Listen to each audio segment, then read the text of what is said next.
The internet is built for connection. It functions as a massive, open environment where you can find communities built around your hobbies, your favorite games, or your specific interests. When you find a peer who shares those same interests, a bond can form quickly. It feels like a natural extension of your daily social life. Most of these interactions are positive. They are driven by people who simply want to socialize, share content, and connect with others. Because digital life is generally rewarding, the rare threats that do exist become harder to spot. We expect safety, which makes manipulation difficult to see until it's already happening. Dangerous actors online don't usually arrive looking like obvious threats. They arrive disguised as the perfect friend. This infiltration usually starts with excessive kindness. You might receive constant compliments, daily messages, and a level of attention that feels incredibly flattering. But that support can eventually warp. You have to ask yourself what happens when those friendly messages turn into requests that make you feel uncomfortable or pressured.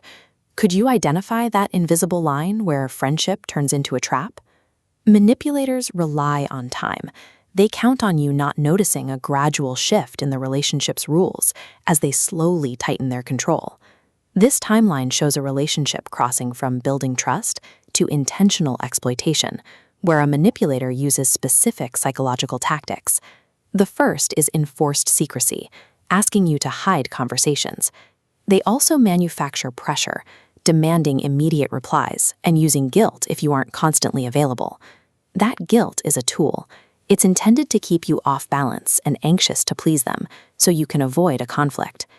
These early signs are tests. A manipulator is checking your boundaries to see how much you will tolerate before they escalate their behavior. If those initial tests work, they move toward isolation, disconnecting you from your real-world safety net by telling you not to talk to your parents. By telling you that they are the only person who truly understands you, they create an artificial sense of dependency. Once you are isolated, they move toward information extraction, pressuring you for personal photos, your exact location, or even your passwords. They will often demand that you move the conversation to an unmonitored private platform to bypass safety tools and adult oversight. Your instincts are your primary defense. If an interaction makes you feel pressured, guilty, or unsafe, you are accurately detecting manipulation. Isolation and extraction are the final stages of the process. This strategy only works if you can be convinced to ignore your own gut feelings. No matter how far a situation has gone, you are never required to handle it alone.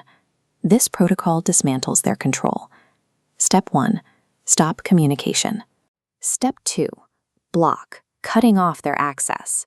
Step 3. Save screenshots and chat logs as evidence. Step 4. Tell a trusted adult, moving the situation into the real world where you have a support system. Following these steps neutralizes a manipulator's power. Their control relies on your silence. As soon as you speak up, that control is gone. You can easily distinguish manipulative behavior from the characteristics of a healthy online connection. Healthy relationships are built on respect and honesty. They never require you to keep secrets or endure constant pressure.